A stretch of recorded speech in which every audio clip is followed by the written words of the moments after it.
Yo WhatsApp and नमस्ते, केम छो, मजामा छो। वेलकम टू आवर शो जिसका नाम है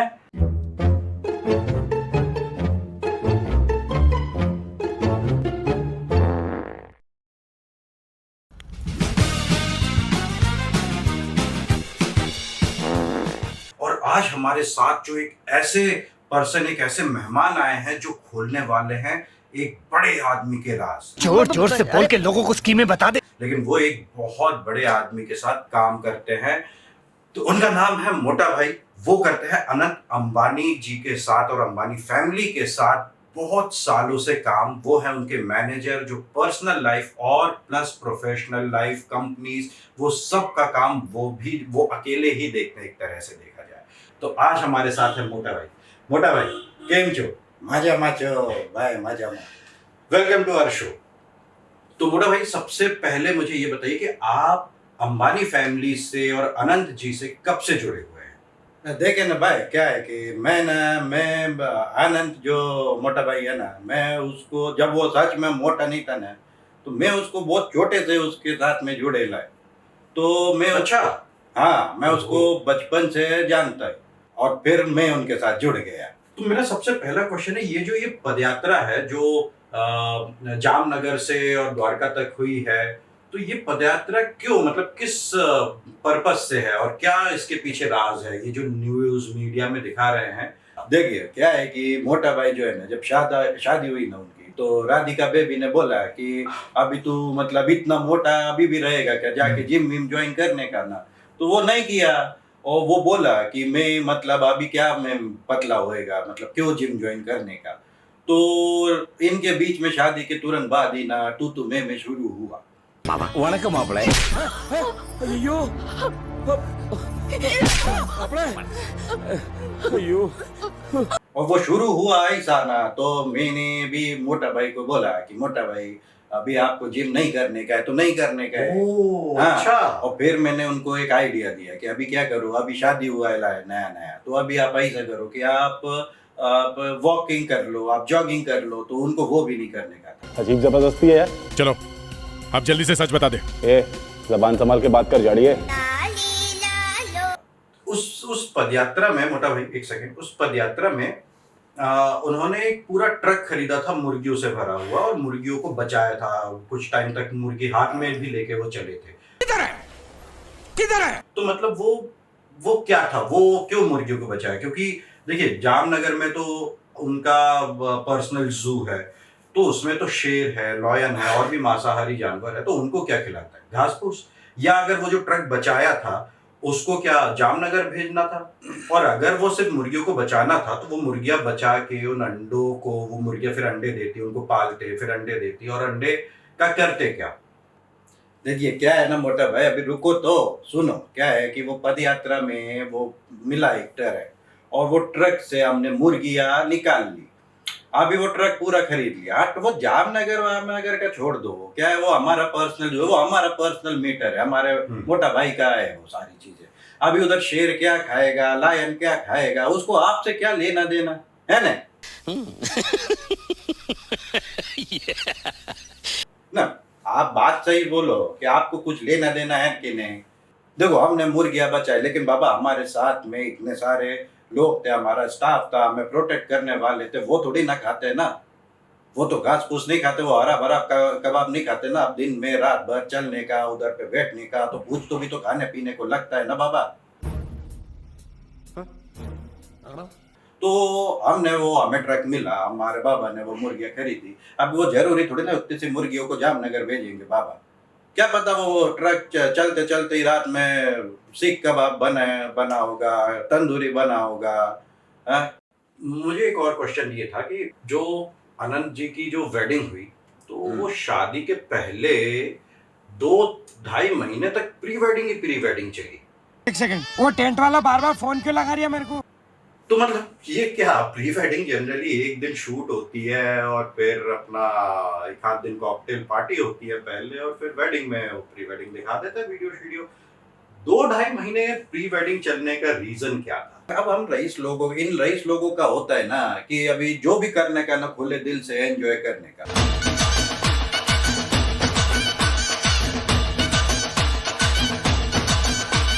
उसने क्या किया कि प्री वेडिंग को 1.5-2.5 महीने बड़ा खुल के एंजॉय किया। इधर देखो जामनगर में वो जू खोला, बहुत सारे लोगों को बाहर से बुलाया। अभी तुमको लगता है कि वो 2.5 महीने का प्री वेडिंग एंजॉय किया, लेकिन वो 2.5 महीने का प्री वेडिंग सिर्फ एंजॉयमेंट नहीं था, बिजनेस डील भी था उसमें।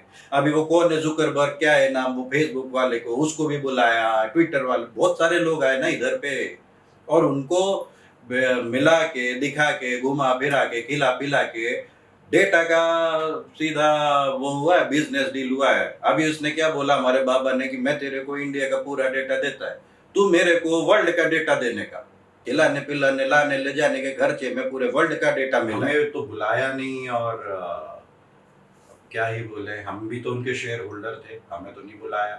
अरे बेकारी, तेरे को बोला के डेटा तो छोड़, तेरे को बोला के कुछ भी नहीं मिलने वाला था। उल्टा उसका गिलास का जो कॉस्टिंग था तेरे शेयर से भी 100 गुना ज्यादा था। तेरे में है क्या, तेरे 100 सब्सक्राइबर भी नहीं है बाबा। इसके चैनल को लाइक सब्सक्राइब कर दो, कम से कम 100 सब्सक्राइबर तो हो। तेरा वर्थ ही नहीं है, तेरे को शादी में बुला के क्या करेंगे रे। तो आगे अनंत जी और क्या क्या करने वाले हैं, वो कब पूरा वर्चस्व संभालेंगे, या बेटा तुमसे ना हो पाएगा। वो कुछ और नया प्लान कर रहे हैं, वो क्या करने वाले हैं आगे? तो तेरे को कीड़े बहुत तेरे, वो आगे क्या करने वाले। अभी बाबा इतना कुछ कर रहा है, जू खोला, शादी किया, प्री वेडिंग किया, वो अम्ब्रेला सॉन्ग वाली रियाना को बुलाया, जॉन सीना तक को शादी में बुलाया। बताओ, 50 बार बोल रहे हैं पढ़ने निकले वाले छात्रों को राजनीति से दूर रहना चाहिए, हैं? अबे पढ़ाई लिखाई में ध्यान लगाओ, IAS बनो और देश को संभालो। अभी इतने लोगों को बुलाया, अभी उसको करने का मौका तो दो, थोड़ा करेंगे ना धीरे धीरे। पहले खुद की भलाई करेंगे, फिर देश की भलाई होगी। यह बराबर बात होती है। धंधो पहलो छे, वे हम गुजराती आदमी, हमारे लिए धंधो पहलो छे। पहले अपना भला करेंगे, फिर देश का भला करेंगे। अभी इतने सबको बुलाया, खर्चा हुआ, वो खर्चा होने के बाद फिर जो बचेगा फिर देश का भला होगा। चांद दिख रहा है, वहाँ जमीन है हमारी। GST और इतनी महंगाई, तो देश में ये अनंत जी से उम्मीद रखी जा सकती है कि ये सुधार लाएंगे, नहीं। या बिजनेसमैन होने के कारण ये भी अपनी परंपरा को अपनाएंगे? बेटा तुमसे ना हो पाएगा। अभी बाबा प्रधानमंत्री हमारा, ये अच्छा नहीं, ये अच्छा नहीं। हम प्रधानमंत्री को चला रहे तो देश को नहीं चला सकते क्या? और बिजनेस वाला कुछ नहीं है, हमने जो भी कमाया हमारे बाबा ने वो बिजनेस से ही कमाया है। अभी बिजनेस करेगा तभी तो देश को आगे लेके जाएगा। GDP को भी बहुत अच्छा किया है, GST भी हमारी कहने पे आया है, अडानी बाबा भी हमारे ही साथ थे। तो इतना सब किया है हम लोगों ने। अभी पहले खुद का, जब खुद की झोली भरी होगी तभी तो हम दूसरे को कुछ दे पाएगा ना। अभी हम देखो गणपति के पंडाल में जाते हैं ना, गणपति आने पे तो हम गणपति को कहते हैं कि बाबा कुछ चाहिए हो तो हमें बताने का। तो देखो ऐसा है कि हम देश के लिए करेंगे और बाबा करेगा, लेकिन बिजनेस पहले करेगा। धंधो प्यारो छे, धंधो पहले अपना, फिर उसके बाद हम देश के लिए कुछ करेगा। बाप का, दादा का, भाई का, सबका बदला लेकर फैजल। बाबा की शादी में सुबेरे वो जो साफ करने वाला होता है ना, उसको ही 23-25 लाख का तो सोना तो उसको ही गिरा मिल गया वहां पे, वो झाड़ू लगाते हुए। अभी सोचो, गरीब को, गरीब की गरीबी मिट्टी की नहीं, सिर्फ एक झाड़ू लगाने पे। આજે ફકીરની ફકીરી ગઈ તરછો ને સુશે નહીં સેટ પેલો માદર છો। तो किया ना भला, अभी करेंगे धीरे धीरे, थोड़ा टाइम तो दो यार बाबा। सब कुछ एकदम से तुमको भड़ भड़ भड़ भड़ भड़ भड़ करके चाहिए होता है। तो आपकी अभी तक कितनी कमाई हो चुकी है? मतलब आप जब से जुड़े हैं तो आपने कितने कमाए होंगे इनके साथ? मतलब सही पैसा होगा। करोड़पति तो आप भी होंगे। अरे हमारे बाबा का जो कुक है ना, वहाँ पे खाना बनाता है, उसका ही 1 करोड़ मंथली सैलरी है। अभी मैं मैनेजर है उनका पर्सनल।